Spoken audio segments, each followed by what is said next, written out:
नमस्कार, FM news देख रहे हैं आप। मैं हूं आपके साथ प्रतीक्षा चहल और सबसे पहले बात करेंगे जम्मू कश्मीर की। जहां जम्मू कश्मीर में रात भर चली मुठभेड़ में सुरक्षा बलों ने 4 आतंकियों को मार गिराया है।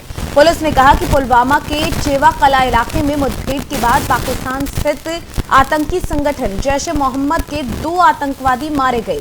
इन 4 आतंकवादियों में 2 पुलवामा में, एक हंदवाड़ा और गांदरबल में मारे गए हैं। आपको बता दें कि पुलवामा, गांदरबल और हंदवाड़ा जिले में मुठभेड़ को अंजाम दिया गया था। जम्मू और कश्मीर पुलिस ने पुलिस महानिरीक्षक कश्मीर क्षेत्र विजय कुमार के हवाले से ट्वीट कर बताया कि हमने शुक्रवार रात 4 से 5 स्थानों पर संयुक्त अभियान चलाया और अब पुलवामा में मारे गए एक पाकिस्तानी समेत जैश-ए मोहम्मद के 2 आतंकी, गांदरबल और हंदवाड़ा में लश्कर-ए-तैयबा का एक आतंकी मारा गया है। हंदवाड़ा और पुलवामा में मुठभेड़ खत्म हो गई। एक आतंकवादी को जिंदा गिरफ्तार भी कर लिया गया है।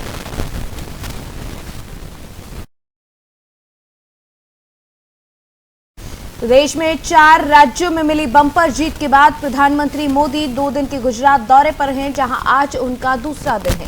पीएम मोदी आज राष्ट्रीय रक्षा विश्वविद्यालय के दीक्षांत समारोह में भाग लेने के लिए पहुंचेंगे, जहां वो सुबह रक्षा शक्ति विश्वविद्यालय के नए परिसर का उद्घाटन करेंगे। आपको बता दें, पीएम दोपहर 1 बजे राजभवन लौटेंगे। इसके बाद पीएम अहमदाबाद के नवरंगपुरा इलाके में सरदार पटेल स्टेडियम में शाम 6 बजे से 8 बजे के बीच में खेल महाकुंभ उद्घाटन समारोह में हिस्सा लेंगे। वहीं रात 8:30 बजे पीएम मोदी स्पेशल फ्लाइट से दिल्ली के लिए रवाना होंगे। बता दें कि गुजरात दौरे के पहले दिन शुक्रवार को उन्होंने अहमदाबाद में रोड शो किया और आज गांधीनगर में उन्होंने रोड शो किया।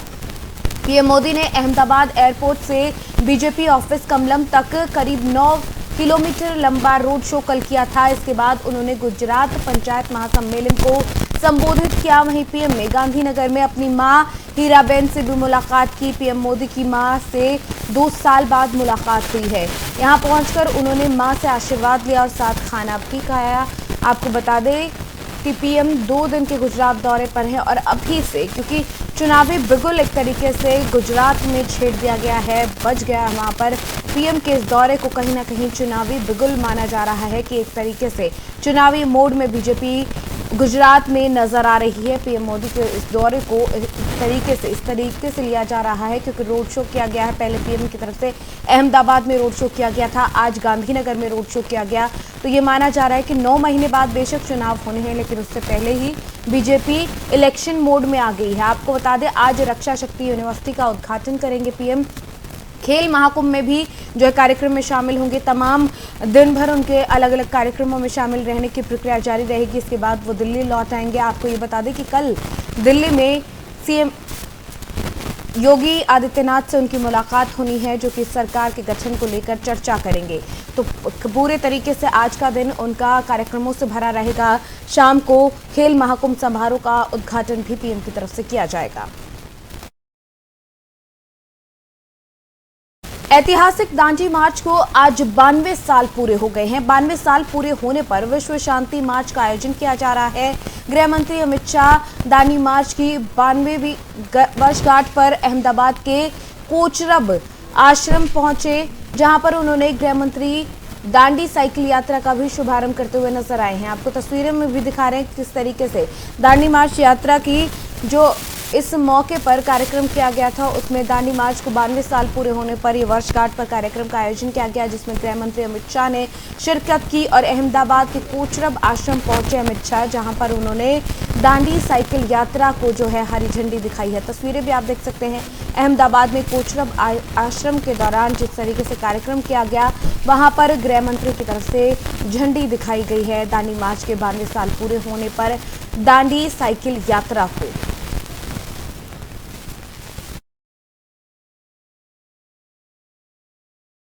सत्ता में वापसी के बाद अब बीजेपी ने दोबारा सरकार के गठन की तैयारी शुरू कर दी है।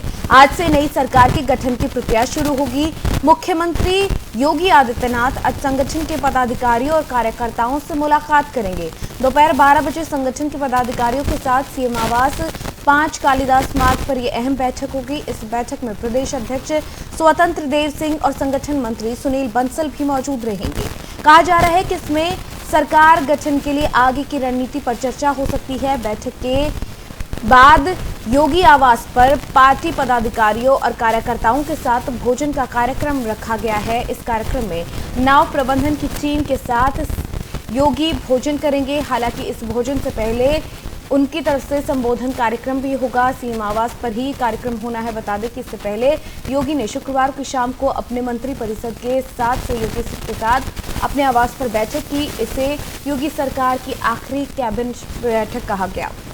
इसके बाद राजभवन में राज्यपाल आनंदीबेन पटेल से भी मिलकर अपना इस्तीफा सौंपा था। यूपी में विधानसभा चुनाव के रिजल्ट के साथ ही जनता ने एक बार फिर बीजेपी को चुन लिया। यूपी विधानसभा चुनाव 2022 के नतीजों में एनडीए को 2/3 से ज्यादा सीटें मिली। इसके साथ ही राज्य में पूरे 37 साल बाद किसी सीएम की अगुवाई में दोबारा सरकार लौटी है, जो कि अपने आप में खास है। और योगी सरकार 2.0 के गठन को लेकर योगी की तरफ से संगठन के लोगों से मुलाकात की जाएगी, चर्चा की जाएगी तमाम। इसके बाद कल प्रधानमंत्री से भी मुलाकात करेंगे योगी आदित्यनाथ और सरकार के गठन को लेकर चर्चा की जाएगी। गठन की तैयारियां शुरू हो चुकी है। योगी सरकार 2.0 की लखनऊ में संगठन के लोगों से मुलाकात करेंगे। इनके साथ भोजन का भी कार्यक्रम है, संबोधित भी करेंगे। तो सीएम आवास पर ये पार्टी पदाधिकारियों के साथ बैठक होगी, जिसमें प्रदेश अध्यक्ष स्वतंत्र देव सिंह भी मौजूद रहेंगे और तमाम ऐसे पदाधिकारी मौजूद रहेंगे और इस सरकार गठन को लेकर चर्चा की जाएगी। जिसके बाद कल सीएम जो है पीएम से भी मुलाकात करेंगे। वहां पर मुलाकात में भी सरकार गठन को लेकर चर्चा की जाएगी, किस तरीके से सरकार का गठन होगा, किस तरीके से पदाधिकारी रहेंगे। इन तमाम मुद्दों पर पीएम के साथ चर्चा कल योगी आदित्यनाथ करने वाले हैं।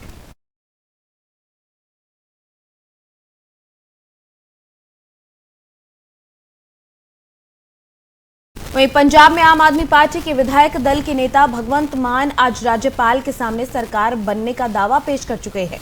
आपके नवनिर्वाचित विधायकों ने शुक्रवार को हुई बैठक में उन्हें अपना नेता चुना था। मान ने 16 मार्च को नवाशहर जिले में शहीद भगत सिंह के पैतृक गांव खटकड़ कला में मुख्यमंत्री पद की शपथ लेने की घोषणा की। आपने विधानसभा चुनाव में लोगों की राय लेने के बाद भगवंत मान को मुख्यमंत्री का चेहरा जो है घोषित किया था।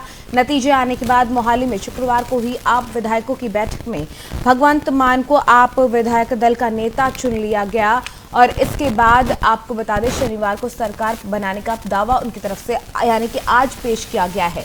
भगवंत मान ने आपके राष्ट्रीय संयोजक और दिल्ली के मुख्यमंत्री अरविंद केजरीवाल को अपने शपथ ग्रहण का समारोह के लिए आमंत्रण भी दिया। कल उनसे मुलाकात की थी। इस दौरान पैर छूते हुए नजर आए थे और मनीष सिसोदिया से भी मुलाकात की थी। गले मिलकर एक दूसरे को बधाई देते नजर आए थे।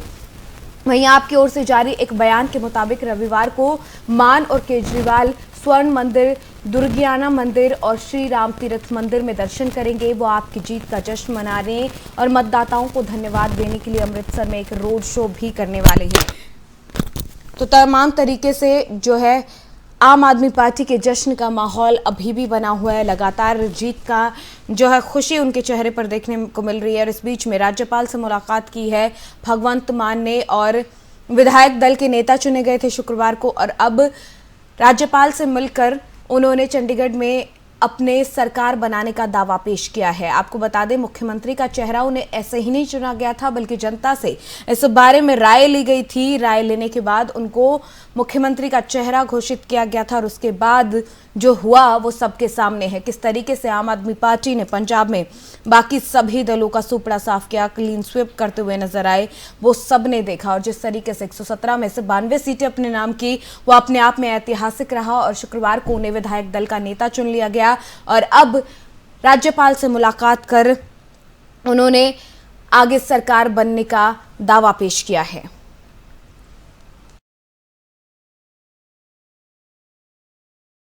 यूपी चुनाव से पहले स्वामी प्रसाद मौर्य ने योगी मंत्रिमंडल से इस्तीफा देकर भूचाल ला दिया था, लेकिन इस चुनाव में उन्हें शिकस्त झेलनी पड़ी। हार के बाद उन्होंने क्या कुछ कहा है, आइए आपको सुनाते हैं। वो स्वाभाविक रूप से अगर मैं चुनाव जीता होता तो वो आज लागू हो गया होता, नहीं जीत पाया हूं, इसलिए वो जो भी मैंने सेंटेंस बोला था उस पर सवाल तो खड़ा होगा। यानी कि सांप बड़े थे? नहीं, हमेशा बड़ा तो न्योला ही होता है। ये बात दीगर है कि नाग और सांप दोनों मिलकर के न्योले को जीतने नहीं दिए। वो स्वाभाविक रूप से अगर मैं चुनाव जीता होता। उत्तर पूर्वी दिल्ली के गोकुलपुरी गांव की झुग्गियों में देर रात करीब 1 बजे भीषण आग लग गई। इसमें 7 लोगों की मौत हो गई, जबकि करीब 60 से ज्यादा झुग्गियां जलकर राख हो गई। फायर डिपार्टमेंट को आधी रात को इसकी सूचना मिली, जिसके बाद मौके पर पहुंची दमकल की 13 गाड़ियों ने आग पर काबू पाया। फिलहाल आग पर काबू पा लिया गया है। ये घटना गोकुलपुरी के पिलर नंबर 12 के आसपास की बताई जा रही है। आग लगने के कारणों का फिलहाल पता नहीं लगाया जा रहा है। वहीं कुछ लोग कह रहे हैं कि शॉर्ट सर्किट की वजह से यह हादसा हुआ। इस बीच दिल्ली के मुख्यमंत्री अरविंद केजरीवाल ने घटनास्थल पर जाकर पीड़ित परिवार वालों से मुलाकात की और उन्हें हर संभव मदद का आश्वासन भी दिया है। रात को लगभग 1 बजे गोकुलपुरी की झुग्गियों में आग की कॉल आई थी, जिसमें हमारे पुलिस के ऑफिसर और पुलिस की रिजर्व डिस्ट्रिक्ट रिजर्व तुरंत मौके पर पहुंची। जो रेस्क्यू इक्विपमेंट है उनके साथ में फायर ब्रिगेड से भी तुरंत संपर्क किया गया। फायर ब्रिगेड की मदद से 4 बजे तक आग को बुझा दिया गया। इसमें लगभग 30 झुग्गियाँ जली हैं और 7 लोगों की जान का नुकसान हुआ है। रात को लगभग दिल्ली के गोकुलपुर इलाके में ये पूरी घटना सामने आई है, जहां पर आग लग गई। झुग्गियों में करीब 60 झुग्गियां जलकर राख हो गई, तो वहीं 7 लोगों की झुलसने से मौत हुई है। बड़ा हादसा ये हुआ है, जिस पर सीएम ने यहां पर मदद का आश्वासन दिया है। आपको तस्वीरों में दिखा सकते हैं कि किस तरीके से 7 लोग यहां पर जलकर राख हो गए, किस तरीके से भयानक ये आग रही। देर रात को आग लगी थी, 7 लोगों की जलकर मरने से मौत हो गई। बहुत बड़ा हादसा दिल्ली के गोकुलपुरी में, जो कि अभी तक साफ नहीं हो पाया है कि आखिर ये आग लगने की घटना किस वजह से हुई। लेकिन फिर भी आपको बता दें, जिस तरीके से एक घटना हुई, 7 लोगों की मौत, ये एक दर्दनाक हादसा है जिसमें 7 लोगों की झुलसने से मौत हो गई। सबसे बड़ी बात यह कि दिल्ली के गोकुलपुर इलाके में पूरी घटना हुई है। पिलर नंबर 12 के आसपास की ये पूरी घटना है। 60 झुग्गियां जलकर राख हो गई। न जाने कितने ही लोगों के आशियाने यहाँ पर जलकर राख हो गए। वहीं 7 लोगों की मौत भी हो गई है। तो तस्वीरें भी आप देख सकते हैं कितना भयानक ये हादसा हुआ है। हालांकि ये कहा जा रहा है कि शॉर्ट सर्किट की वजह से ये पूरा हादसा हुआ, लेकिन तस्वीरें जिस तरीके से बयां कर रही हैं उसमें सबसे हैरान करने वाली चीज़ ये है कि वहां पर इतना बड़ा हादसा हुआ। हालांकि बाद में आग को काबू कर लिया गया, लेकिन इतनी बड़ी संख्या में जिस तरीके से वहां पर झुग्गियां जली हैं, वो अपने आप में दर्दनाक हादसे की कहानी को बयां कर रही हैं। 7 लोगों की झुलसने से मौत हुई है। तस्वीरों में आप देख सकते हैं कि किस तरीके से 60 झुग्गियां जलकर राख हो गई। हालांकि सीएम केजरीवाल की तरफ से यहां पर हर मदद का आश्वासन दिया गया है और ये भी बताया गया है कि जो भी लोगों की ज़रूरत है, जो भी घायल हैं, उन सबको तुरंत मदद दी जाएगी। जो भी बनता है आर्थिक मदद भी दी जाएगी। मदद का आश्वासन दिल्ली सरकार की तरफ से दिया गया है।